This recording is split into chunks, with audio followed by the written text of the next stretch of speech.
ಬಂಧುಗಳೇ, ಬಾಹ್ಯಾಕಾಶ ಕ್ಷೇತ್ರ ಅಪರೂಪದ ಕ್ಷಣಕ್ಕೆ ಸಾಕ್ಷಿ ಆಗ್ತಾ ಇದೆ.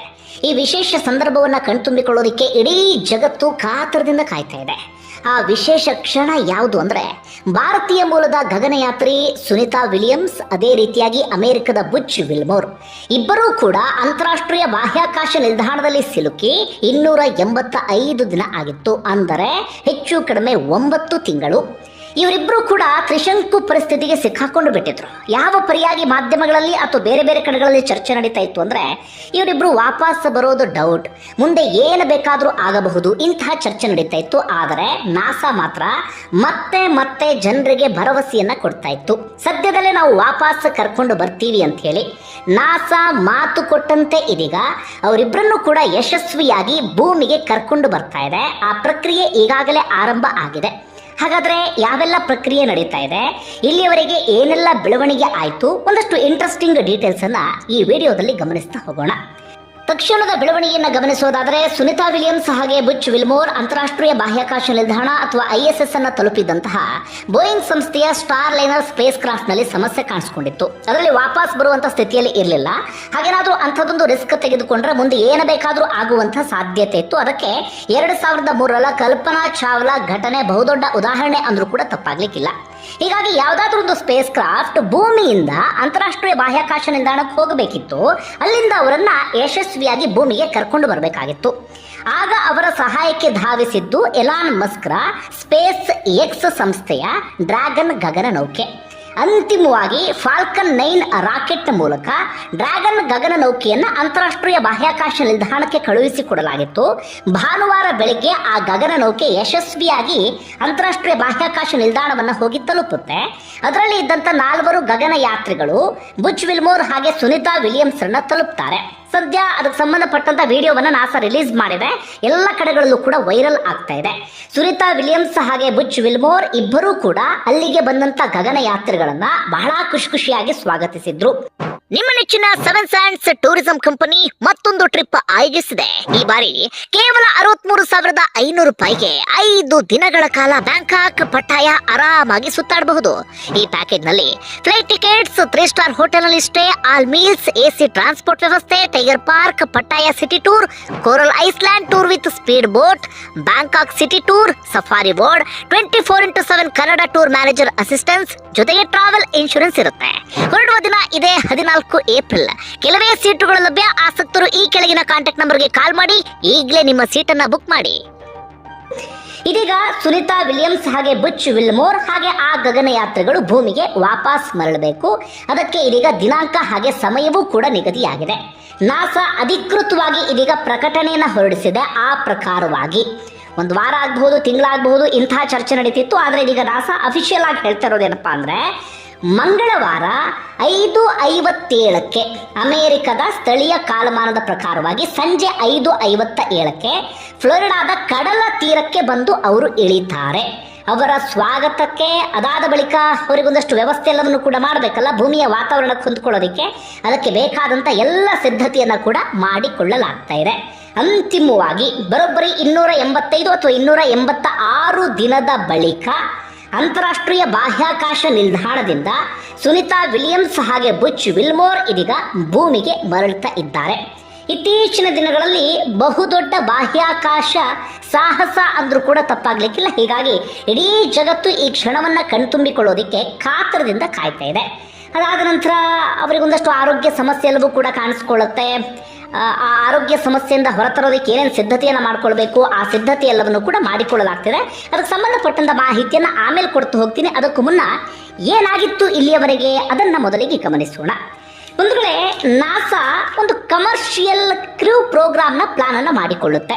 ಅಂದ್ರೆ ಈ ಅಂತಾರಾಷ್ಟ್ರೀಯ ಬಾಹ್ಯಾಕಾಶ ನಿಲ್ದಾಣ ಇದೆಯಲ್ಲ, ಅಂತಾರಾಷ್ಟ್ರೀಯ ಬಾಹ್ಯಾಕಾಶ ನಿಲ್ದಾಣ ಅಂದರೆ ಇಂಟರ್ನ್ಯಾಷನಲ್ ಸ್ಪೇಸ್ ಸ್ಟೇಷನ್, ಅದು ISS ಎನ್ನುವ ರೀತಿಯಲ್ಲೂ ಕೂಡ ಕರಿತೀವಿ. ಈ ಬಾಹ್ಯಾಕಾಶದ ಸಂಶೋಧನೆಗೆ ಸಂಬಂಧಪಟ್ಟ ಹಾಗೆ ಒಂದು ಸ್ಪೇಸ್ ಸ್ಟೇಷನ್, ಅದು ಭೂಮಿಯಿಂದ ಹೆಚ್ಚು ಕಡಿಮೆ 408 ಕಿಲೋಮೀಟರ್ ದೂರದಲ್ಲಿದೆ ಅಥವಾ ಎತ್ತರದಲ್ಲಿ ಇದೆ. ಭೂಮಿಯ ಗುರುತ್ವಾಕರ್ಷಣೆಯಿಂದ ಅಥವಾ ಭೂಮಿಯ ವಾತಾವರಣದಿಂದ ಹೊರಗಡೆ ಆ ಒಂದು ಸ್ಟೇಷನ್ ಅನ್ನು ನಿರ್ಮಾಣ ಮಾಡಲಾಗಿದೆ. ಅದು ಭೂಮಿಯನ್ನ ಸುತ್ತಾ ಇರುತ್ತೆ. ಭೂಮಿಗೆ ಸಂಬಂಧಪಟ್ಟಂತ ಅಧ್ಯಯನವನ್ನ ಅದೇ ಬಾಹ್ಯಾಕಾಶ ನಿಲ್ದಾಣದ ಮೂಲಕ ಮಾಡಲಾಗುತ್ತೆ. ಸಾಕಷ್ಟು ಗಗನಯಾತ್ರಿಗಳು ಆ ಅಂತಾರಾಷ್ಟ್ರೀಯ ಬಾಹ್ಯಾಕಾಶ ನಿಲ್ದಾಣಕ್ಕೆ ಹೋಗಿ ವಾಪಸ್ ಬರ್ತಿರ್ತಾರೆ. ಸಾಕಷ್ಟು ಸಂಶೋಧನೆ ಅಂಥದ್ದೆಲ್ಲವನ್ನೂ ಕೂಡ ನಡೆಸ್ತಾ ಇದ್ದಾರೆ. ಇಲ್ಲಿವರೆಗೆ ಸಾಕಷ್ಟು ಗಗನಯಾತ್ರಿಗಳು ಅಲ್ಲಿಗೆ ಹೋಗಿ ಬಂದಿದ್ದಾರೆ. ಇದೇ ಸಂದರ್ಭದಲ್ಲಿ ನಾಸಾ ಕಮರ್ಷಿಯಲ್ ಆಗಿ ಒಂದು ಪ್ಲಾನ್ ಅನ್ನು ಮಾಡುತ್ತೆ, ಇಂಥದ್ದೊಂದು ಪ್ರೋಗ್ರಾಮ್ನ ಪ್ಲಾನ್ ಅನ್ನು ಮಾಡುತ್ತೆ. ಆಗ 2 ಖಾಸಗಿ ಕಂಪನಿಗಳು ಮುಂದೆ ಬರುತ್ತೆ. ಒಂದು ಎಲಾನ್ ಮಸ್ಕ್ರ ಸ್ಪೇಸ್ ಎಕ್ಸ್ ಸಂಸ್ಥೆ, ಮತ್ತೊಂದು ಈ ಬೋಯಿಂಗ್ ವಿಮಾನಯಾನ ಸಂಸ್ಥೆಯನ್ನು ಹೊಂದಿರುವಂಥ ಬೋಯಿಂಗ್ ಇದೆಯಲ್ಲ, ಆ ಬೋಯಿಂಗ್ ಕೂಡ ಮುಂದೆ ಬರುತ್ತೆ. ಈ ಸ್ಪೇಸ್ ಎಕ್ಸ್ ಸಂಸ್ಥೆ ತನ್ನ ಡ್ರ್ಯಾಗನ್ ಎನ್ನುವಂಥ ಗಗನ ನೌಕೆಯನ್ನು ನಿರ್ಮಾಣ ಮಾಡಿ ಸಾಕಷ್ಟು ಬಾರಿ ಈ ISSಗೆ ಹೋಗಿ ವಾಪಸ್ ಬಂದಾಗಿದೆ, ಅದರಲ್ಲಿ ಯಶಸ್ವಿಯಾಗಿ ಬಿಟ್ಟಿದೆ. ಈ ಬೋಯಿಂಗ್ ಸಂಸ್ಥೆ ಅಂತಿಮವಾಗಿ ಸ್ಟಾರ್ ಲೈನರ್ ಎನ್ನುವಂಥ ಸ್ಪೇಸ್ ಕ್ರಾಫ್ಟ್ ಅಥವಾ ಗಗನ ನೌಕೆಯನ್ನು ನಿರ್ಮಾಣ ಮಾಡುತ್ತೆ. ಅವರು ಕೂಡ ಈ ಸ್ಪೇಸ್ ಸ್ಟೇಷನ್ಗೆ ಹೋಗುವಂಥ ಪ್ಲಾನ್ ಅನ್ನು ಮಾಡ್ತಾರೆ. ಈ ಮೂಲಕ ಬೋಯಿಂಗ್ ಸಂಸ್ಥೆಯ ತಾಕತ್ ಏನು ಅನ್ನೋದನ್ನ ಇಡೀ ಜಗತ್ತಿಗೆ ತೋರಿಸಬೇಕಾಗಿತ್ತು. ಜೊತೆಗೆ ನಾಸಾದ ಮೂಲಕ ಒಂದು ಸರ್ಟಿಫಿಕೇಶನ್ ಅಥವಾ ಸರ್ಟಿಫಿಕೇಟ್ ಅನ್ನ ಪಡಿಬೇಕಾಗಿತ್ತು, ಅಂದ್ರೆ ಒಂದು ಅಧಿಕೃತತೆಯನ್ನ, ನಾವು ಅಂತಾರಾಷ್ಟ್ರೀಯ ಬಾಹ್ಯಾಕಾಶ ನಿಲ್ದಾಣಕ್ಕೆ ಹೋಗಬಲ್ಲೆವು ಎನ್ನುವ ರೀತಿಯಲ್ಲಿ. ಹೀಗಾಗಿ ಬೋಯಿಂಗ್ ಸಂಸ್ಥೆ ಅಂತಿಮವಾಗಿ ಪರೀಕ್ಷಾರ್ಥವಾಗಿ ಅಲ್ಲಿಗೆ ಹೋಗಿ ಬರಬೇಕಾಗಿತ್ತು. ಆಗ ಅದರ ನೇತೃತ್ವವನ್ನು ವಹಿಸಿದಂಥವರು ಸುನಿತಾ ವಿಲಿಯಮ್ಸ್. ಈಗಾಗಲೇ 4 ಬಾರಿ ಅಲ್ಲಿಗೆ ಹೋಗಿ ಬಂದಿರುವಂತಹ ಸುನಿತಾ ವಿಲಿಯಮ್ಸ್ ತಮ್ಮ 59ನೇ ವಯಸ್ಸಿಗೆ, ಅವರ ವಯಸ್ಸು 59 ಅಂತ ನಮಗೆ ಅನಿಸೋದಿಲ್ಲ, ಆದರೆ 59 ಬಹಳ ಖುಷಿಯ ವಿಚಾರ. ಅಂದರೆ ಭಾರತೀಯ ಮೂಲದವರು, ಅವರ ತಂದೆ ಗುಜರಾತ್ನವರು, ಈ ಕಾರಣಕ್ಕಾಗಿ ನಾವು ಅವರನ್ನ ಭಾರತೀಯ ಮೂಲದವರು ಅಂತ ಕರಿತೀವಿ. ತಮ್ಮ 59ನೇ ವಯಸ್ಸಿಗೆ ಅಲ್ಲಿಗೆ ಹೋಗುವಂಥ ನಿರ್ಧಾರವನ್ನು ತೆಗೆದುಕೊಳ್ತಾರೆ. ಅವರಿಗೆ ಬುಚ್ ವಿಲ್ಮೋರ್, ಅಮೆರಿಕ ಮೂಲದವರು, ಅವರು ಕೂಡ ಸಾಥನ್ನು ಕೊಡ್ತಾರೆ. ಹಾಗೆ ಆ ಸ್ಪೇಸ್ ಕ್ರಾಫ್ಟ್ನ ಪೈಲಟ್ ಕೂಡ ಇದೇ ಸುನಿತಾ ವಿಲಿಯಮ್ಸ್ ಆಗಿರ್ತಾರೆ. ಅದನ್ನು ಅವರೇ ಮುನ್ನಡೆಸ್ತಾರೆ. ಜೂನ್ 5ನೇ ತಾರೀಕು 2024, ಅಂದರೆ ಕಳೆದ ವರ್ಷ ಒಂದಷ್ಟು ಸಮಸ್ಯೆಗಳ ಆರಂಭದಲ್ಲೆಲ್ಲವೂ ಕೂಡ ಆಗುತ್ತೆ. ಆ ಸಮಸ್ಯೆ ಎಲ್ಲವನ್ನೂ ಕೂಡ ಕ್ಲಿಯರ್ ಮಾಡಿಕೊಂಡು ಅಂತಿಮವಾಗಿ ಅಂತಾರಾಷ್ಟ್ರೀಯ ಬಾಹ್ಯಾಕಾಶ ನಿಲ್ದಾಣಕ್ಕೆ ಹೋಗಿ ಇವರು ಲ್ಯಾಂಡ್ ಆಗ್ತಾರೆ. ಅಂದರೆ ಈ ಸ್ಟಾರ್ ಲೈನರ್ ಸ್ಪೇಸ್ ಕ್ರಾಫ್ಟ್ ಇತ್ತಲ್ಲ, ಅವರನ್ನು ಅಲ್ಲಿಗೆ ತಲುಪಿಸುವಲ್ಲಿ ಯಶಸ್ವಿ ಆಗುತ್ತೆ. ಆದರೆ ಅಲ್ಲಿ ತಲುಪಿಸಿದ ಬಳಿಕ ಈ ಸ್ಟಾರ್ ಲೈನರ್ ಸ್ಪೇಸ್ ಕ್ರಾಫ್ಟ್ನಲ್ಲಿ ಸಮಸ್ಯೆ ಉಂಟಾಗಿ ಬಿಡುತ್ತೆ. ಏನು? ಹೀಲಿಯಂ ಲೀಕೇಜ್ ಕಾಣಿಸ್ಕೊಳ್ಳುತ್ತೆ. ಹಾಗೆ 4 ಥ್ರಸ್ಟರ್ಸ್ ಇರುತ್ತಲ್ಲ, ಅವು ಕೂಡ ಕಂಪ್ಲೀಟ್ ಆಗಿ ಫೇಲ್ಯೂರ್ ಆಗಿಬಿಡುತ್ತೆ. ಅದಾದ ಬಳಿಕ ಈ ಬೋಯಿಂಗ್ ಸಂಸ್ಥೆ ಏನು ಮಾಡುತ್ತೆ ಅಂದರೆ, ನಿರಂತರವಾಗಿ ಅದು ಹೇಗಾಯಿತು ಅಂತ ಕಂಡು ಹಿಡಿಯುವಂಥ ಪ್ರಯತ್ನವನ್ನು ಮುಂದುವರಿಸ್ಕೊಂಡು ಹೋಗಿರುತ್ತೆ. ಏನಾದರೂ ಮಾಡಿ ಅದನ್ನು ಸರಿ ಮಾಡಿ ಮರ್ಯಾದೆನ ಉಳಿಸ್ಕೊಳ್ಬೇಕು. ಜೊತೆಗೆ ಅವರಿಬ್ಬರನ್ನು ಕೂಡ ಆರಾಮಾಗಿ ವಾಪಸ್ ಕರ್ಕೊಂಡು ಬರಬೇಕು ಅಂತ ಹೇಳಿ ಅವರಿಬ್ಬರು ಕೂಡ ಹೋಗಿದ್ದು 8 ದಿನಗಳ ಮಟ್ಟಿಗೆ ಅಲ್ಲಿ ಟೆಸ್ಟ್ ಮಾಡಬೇಕು ಅಂತ. ಈ ಸ್ಪೇಸ್ ಕ್ರಾಫ್ಟ್ ಇದೆಯಲ್ಲ, ಅದನ್ನ ಟೆಸ್ಟ್ ಮಾಡಬೇಕು ಅಂತ ಹೇಳಿ. ಸಿಂಪಲ್ ಆಗಿ ಹೇಳೋದಂದ್ರೆ ಒಂದು ವೆಹಿಕಲ್ ರೀತಿಯಲ್ಲಿ ನಾವು ಯೋಚನೆ ಮಾಡೋಣ. ಅರ್ಥ ಆಗಿಲ್ಲ ಅಂತಾದರೆ, ಒಂದು ಹೊಸದಾಗಿ ಒಂದು ವೆಹಿಕಲ್ ರೆಡಿ ಮಾಡಿದ್ದಾರೆ. ಆ ವೆಹಿಕಲನ್ನು ತೆಗೆದುಕೊಂಡು ಹೋದಂಥ ಸಂದರ್ಭದಲ್ಲಿ ಅಲ್ಲಿ ಸಮಸ್ಯೆ ಕಾಣಿಸ್ಕೊಂಡಿದೆ. ಭೂಮಿ ಮೇಲಾದರೆ ಸಮಸ್ಯೆಯನ್ನು ಆರಾಮಾಗಿ ಬಗೆಹರಿಸಬಹುದು, ಸಮುದ್ರದ ಒಳಗಡೆ ಆದರೂ ಕೂಡ ಬಗೆಹರಿಸಿಬಿಡಬಹುದು. ಆದರೆ ಭೂಮಿಯ ಗುರುತ್ವಾಕರ್ಷಣೆಯಿಂದ ಹೊರಗಿರುವಂಥ ಬಾಹ್ಯಾಕಾಶ ನಿಲ್ದಾಣದಲ್ಲಿ ನಾವು ಅಂದ್ಕೊಂಡಷ್ಟು ಸುಲಭ ಅಲ್ಲ. ಅದೆಷ್ಟೇ ಮುಂದೆ ನಾವು ಹೋಗಿದ್ರೂ ಕೂಡ ಅದಷ್ಟು ಸುಲಭಕ್ಕಾಗೋದಿಲ್ಲ. ಹೀಗಾಗಿ ಅಲ್ಲಿ ಒಂದಷ್ಟು ಸಮಸ್ಯೆಗಳಲ್ಲೂ ಕೂಡ ಕಾಣಿಸ್ಕೊಳ್ಳುತ್ತೆ. ತಕ್ಷಣಕ್ಕೆ ಅವರಿಬ್ಬರನ್ನು ಕೂಡ ವಾಪಸ್ ಕರ್ಕೊಂಡು ಬರೋದಕ್ಕಾಗೋದಿಲ್ಲ. 1 ತಿಂಗಳಾಯಿತು, 2 ತಿಂಗಳಾಯಿತು, 3 ತಿಂಗಳಾಯಿತು, ನಾಳೆ ಬರ್ತಾರಂತೆ, ನಾಡಿದ್ದು ಬರ್ತಾರಂತೆ, ಇಂಥದ್ದೆಲ್ಲವೂ ಕೂಡ ನಡೀತಾನೆ ಇತ್ತು. ಇದರ ನಡುವೆ ಈ ಡ್ರ್ಯಾಗನ್ ಗಗನ ನೌಕೆ ಒಂದು ಬಾಹ್ಯಾಕಾಶ ನಿಲ್ದಾಣದಲ್ಲಿ ಇತ್ತು, ಅದು ವಾಪಸ್ ಬರೋದಕ್ಕೂ ಕೂಡ ಇತ್ತು. ಆದರೂ ಕೂಡ ಬೋಯಿಂಗ್ ಸಂಸ್ಥೆ ಒಂದು ಪ್ರತಿಷ್ಠೆಗೆ ಬಿದ್ದು ಬಿಟ್ಟಿತ್ತು ಅಥವಾ ಹಠಕ್ಕೆ ಬಿದ್ದು ಬಿಟ್ಟಿತ್ತು. ಏನಾದರೂ ಮಾಡಿ ನಮ್ಮ ಸ್ಪೇಸ್ ಕ್ರಾಫ್ಟ್ನ ಮೂಲಕವೇ ಅವ್ರನ್ನ ವಾಪಸ್ ಕರ್ಕೊಂಡು ಬರಬೇಕು, ಆಗ ಮಾತ್ರ ನಾವು ಯಶಸ್ವಿ ಆದ್ವಿ ಅಂತಾಗತ್ತೆ. ಇಲ್ಲ ಅಂತಾದ್ರೆ ಜಗತ್ತಿನ ಮುಂದೆ ನಮ್ಮ ಮರ್ಯಾದೆ ಹೋಗಿಬಿಡತ್ತೆ.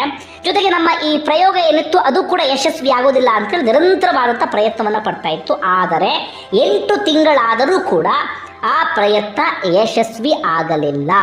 ಅದರ ನಡುವೆ ಸಹಜವಾಗಿ ಸುನಿತಾ ವಿಲಿಯಮ್ಸ್ ಹಾಗೆ ಬುಚ್ ವಿಲ್ಮೋರ್ ಆರೋಗ್ಯದ ಬಗ್ಗೆಯೂ ಕೂಡ ಒಂದಷ್ಟು ಪ್ರಶ್ನೆಗಳೆಲ್ಲವೂ ಕೂಡ ಉದ್ಭವ ಆಗ್ತಿತ್ತು, ಸಾಕಷ್ಟು ಚರ್ಚೆಯೂ ಕೂಡ ಆಗ್ತಿತ್ತು. ಆದರೆ ಅಂತಾರಾಷ್ಟ್ರೀಯ ಬಾಹ್ಯಾಕಾಶ ನಿಲ್ದಾಣದಲ್ಲಿ ಸಾಕಷ್ಟು ದಿನಗಳನ್ನು ಕಳೆದಂಥ ಗಗನಯಾತ್ರಿಗಳು ತುಂಬ ಮಂದಿ ಇದ್ದಾರೆ. ಅಂದರೆ ಅಲ್ಲಿ ಮನುಷ್ಯ ವಾಸ ಮಾಡೋದಕ್ಕೆ ಏನೇನು ವ್ಯವಸ್ಥೆ ಮಾಡಬೇಕು, ಏನೇನು ಇರಬೇಕು, ಅದೆಲ್ಲವೂ ಕೂಡ ಇದೆ ಅಂತಾರಾಷ್ಟ್ರೀಯ ಬಾಹ್ಯಾಕಾಶ ನಿಲ್ದಾಣದಲ್ಲಿ. ಹೀಗಾಗಿ ಸುನಿತಾ ವಿಲಿಯಮ್ಸ್ ಹಾಗೆ ಬುಚ್ ವಿಲ್ಮೋರ್ಗೆ ಅಂತಹ ಸಮಸ್ಯೆಯನ್ನು ಆಗಲಿಲ್ಲ. ಅವರಿಗೆ ಏನೇನು ವ್ಯವಸ್ಥೆ ಬೇಕು ಎಲ್ಲವನ್ನೂ ಕೂಡ ಮಾಡಲಾಗಿತ್ತು, ಹೇಳಿಕೊಳ್ಳುವಂಥ ಸಮಸ್ಯೆಯನ್ನು ಆಗಲಿಲ್ಲ. ಆದರೆ ಈ ಸ್ಟಾರ್ ಲೈನರ್ ಸ್ಪೇಸ್ ಕ್ರಾಫ್ಟ್ ಇತ್ತಲ್ಲ, ಅವರಿಗೆ ತಮ್ಮ ಆ ಸ್ಪೇಸ್ ಕ್ರಾಫ್ಟ್ನ ಮೂಲಕವೇ ಅವರಿಬ್ಬರನ್ನ ವಾಪಸ್ ಕರ್ಕೊಂಡು ಬರೋದಕ್ಕೂ ಕೂಡ ಸಾಧ್ಯ ಆಗಲಿಲ್ಲ. ಆ ಸಂದರ್ಭದಲ್ಲಿ ಬಂದಿದೆ ಎಲಾನ್ ಮಸ್ಕ್ರ ಸ್ಪೇಸ್ ಎಕ್ಸ್ನ ಈ ಡ್ರ್ಯಾಗನ್ ಎನ್ನುವಂಥ ಗಗನ ನೌಕೆ. ಸದ್ಯ ಆ ಗಗನ ನೌಕೆಯನ್ನು ಕಳುಹಿಸಿಕೊಡಲಾಗಿದೆ. ಮಂಗಳವಾರ ಸಂಜೆ 5:57 ಸುಮಾರಿಗೆ ಆ ಗಗನ ನೌಕೆಯ ಮೂಲಕವೇ ಸುನಿತಾ ವಿಲಿಯಮ್ಸ್ ಹಾಗೆ ಬುಚ್ ವಿಲ್ಮೋರ್ ಇಬ್ಬರೂ ಕೂಡ ವಾಪಸ್ ಬರ್ತಾ ಇದ್ದಾರೆ. ಈಗ ಸಹಜವಾಗಿ ಎಲ್ಲರಲ್ಲೂ ಕೂಡ ಇರುವಂತಹ ಪ್ರಶ್ನೆ ಅಂದ್ರೆ ಮುಂದೇನು ಅಂತ ಹೇಳಿ. ಯಾಕಂದ್ರೆ 9 ತಿಂಗಳು ಅಲ್ಲಿ ಕಾಲ ಕಳೆದಂಥವ್ರು ಭೂಮಿಯ ವಾತಾವರಣಕ್ಕೆ ಹೋಗ್ಕೊಳ್ಳೋದು ಬಹಳ ಕಷ್ಟ. ಅಲ್ಲಿ ಶೂನ್ಯ ಗುರುತ್ವಾಕರ್ಷಣೆ ಇದೆ. ಭೂಮಿ ಮೇಲೆ ನಿಮ್ಗೆ ಗೊತ್ತು, ಗುರುತ್ವಾಕರ್ಷಣೆ ಇರುವಂತಹ ಪ್ರದೇಶ ಇದು. ಶೂನ್ಯ ಗುರುತ್ವಾಕರ್ಷಣೆಯಲ್ಲಿ ಇದ್ದಂಥವ್ರು ಇಲ್ಲಿ ಬಂದ ತಕ್ಷಣಕ್ಕೆ ಹೊಂದ್ಕೊಳ್ಳೋದಕ್ಕೆ ಸಾಧ್ಯ ಆಗೋದಿಲ್ಲ. ಸಹಜವಾಗಿ ಆರೋಗ್ಯ ಸಮಸ್ಯೆ ಕಾಡುತ್ತೆ. ಯಾಕಂದ್ರೆ ಅವರಲ್ಲಿ ಕುಳಿತುಕೊಳ್ಳೋಕ್ಕಾಗಲ್ಲ, ನಡೆಯೋದಕ್ಕಾಗಲ್ಲ. ಅವ್ರು ಸದಾಕಾಲ ಹಾರಾಡ್ತಾ ತೇಲಾಡ್ತಾನೆ ಇರ್ತಾರಲ್ಲಿ, ಶೂನ್ಯ ಗುರುತ್ವಾಕರ್ಷಣೆ ಆದಂಥ ಕಾರಣಕ್ಕಾಗಿ ಪಾದವನ್ನು ಕೂಡ ನೆಲಕ್ಕೆ ಊರಿರೋದಿಲ್ಲ. ಆದರೆ ಇಲ್ಲಿ ದಿಢೀರ್ ಬಂದು ಪಾದವನ್ನು ಊರಿಬಿಟ್ರೆ ಅವುಗಳ ಮೇಲೆ ಒತ್ತಡ ಬೀಳೋಕೆ ಶುರುವಾಗುತ್ತೆ, ಅಸ್ವಸ್ಥತೆ ಕಾಣಿಸ್ಕೊಳ್ಳುತ್ತೆ, ಜೊತೆಗೆ ತಲೆ ಸುತ್ತು, ವಾಕರಿಕೆ, ಜ್ವರ, ಮೂಳೆ ಸವತ, ಹೀಗೆ ಸಾಕಷ್ಟು ಸಮಸ್ಯೆಗಳಲ್ಲೂ ಕೂಡ ಕಾಣಿಸ್ಕೊಳ್ಳುತ್ತೆ. ಆದರೆ ಅದರೆಲ್ಲದರಲ್ಲೂ ಕೂಡ ಅವ್ರನ್ನ ಹೊರತರೋದಕ್ಕೆ ಪುನರ್ವಸತಿ ಕೇಂದ್ರವೊಂದನ್ನು ನಿರ್ಮಾಣ ಮಾಡಲಾಗಿದೆ. ಅಲ್ಲಿ ಒಂದಷ್ಟು ದಿನಗಳ ಕಾಲ ಭೂಮಿಗೆ ಒಗ್ಗಿಕೊಳ್ಳೋದಕ್ಕೆ ಏನೇನು ವ್ಯವಸ್ಥೆಯನ್ನು ಇವರಿಗೆ ಮಾಡಬೇಕಾಗುತ್ತೋ ಆ ಎಲ್ಲ ವ್ಯವಸ್ಥೆಯನ್ನು ಕೂಡ ಮಾಡ್ತಾರೆ. ಇದು ಒಟ್ಟಾರೆಯಾಗಿ ಸದ್ಯದ ಬೆಳವಣಿಗೆ. ಹಾಗೆ ಯಾವ ಕಾರಣಕ್ಕಾಗಿ ಹೋಗಿದ್ರು, ಅಲ್ಲಿ ಏನು ಸಮಸ್ಯೆ ಆಯಿತು ಅನ್ನೋದರ ಒಂದಷ್ಟು ವಿವರ. ಈಗ ಇಡೀ ಜಗತ್ತು ಕಾಯ್ತಿರೋದು ಆ ಒಂದು ಅದ್ಭುತ ಕ್ಷಣಕ್ಕೋಸ್ಕರ. ಸುನಿತಾ ವಿಲಿಯಮ್ಸ್ ಹಾಗೆ ಬುಚ್ ವಿಲ್ಮೋರ್ ಇಬ್ಬರು ಕೂಡ ವಾಪಸ್ ಬರುವಂತ ಆ ಕ್ಷಣಕ್ಕೋಸ್ಕರ. ಅದರ ಆಚೆಗೆ ಸುನಿತಾ ವಿಲಿಯಮ್ಸ್ ಬಗ್ಗೆ ಒಂದೆರಡು ಮಾತನ್ನ ಹೇಳೋದಾದ್ರೆ, ಒಂದು ರೀತಿಯಲ್ಲಿ ನಮ್ಮೆಲ್ಲರಿಗೂ ಕೂಡ ಸ್ಫೂರ್ತಿಯ ಚಿಲುಮೆ ಅಂದ್ರೂ ಕೂಡ ತಪ್ಪಾಗ್ಲಿಕ್ಕಿಲ್ಲ. 59ನೇ ವಯಸ್ಸಿಗೆ ಇಂಥದ್ದೊಂದು ಸಾಹಸವನ್ನ ಮಾಡೋದು ಅಂದ್ರೆ ಸಾಮಾನ್ಯ ವಿಚಾರ ಅಲ್ಲವೇ ಅಲ್ಲ. ಅದರ ಆಚೆಗೆ ಸುನಿತಾ ವಿಲಿಯಮ್ಸ್ ಭಾರತೀಯ ಮೂಲದವರು ಅಂತ ಹೆಸರಿಗೆ ಮಾತ್ರ ಭಾರತೀಯ ಮೂಲದವರಿಲ್ಲ, ಭಾರತೀಯ ಸಂಸ್ಕೃತಿ, ಅದೇ ರೀತಿಯಾಗಿ ಭಾರತದ ಒಂದಷ್ಟು ನಡೆ ನುಡಿ ಅದೆಲ್ಲವನ್ನು ಕೂಡ ಪಾಲಿಸ್ಕೊಂಡು ಬಂದಂಥವ್ರು ಸುನಿತಾ ವಿಲಿಯಮ್ಸ್. ಈ ಕಾರಣಕ್ಕಾಗಿ ಸುನಿತಾ ವಿಲಿಯಮ್ಸ್ ಭಾರತೀಯರಿಗೊಂದು ಹೆಮ್ಮೆ ಅಂದ್ರೂ ಕೂಡ ತಪ್ಪಾಗ್ಲಿಕ್ಕಿಲ್ಲ. ಬಂಧುಗಳೇ, ನಿಮ್ಗೆ ಏನಿಸ್ತದೆ ಅದನ್ನು ಕಮೆಂಟ್ ಬಾಕ್ಸ್ ಮೆನ್ಷನ್ ಮಾಡಿ. ಧನ್ಯವಾದ. ವಿಡಿಯೋ ನೋಡಿ.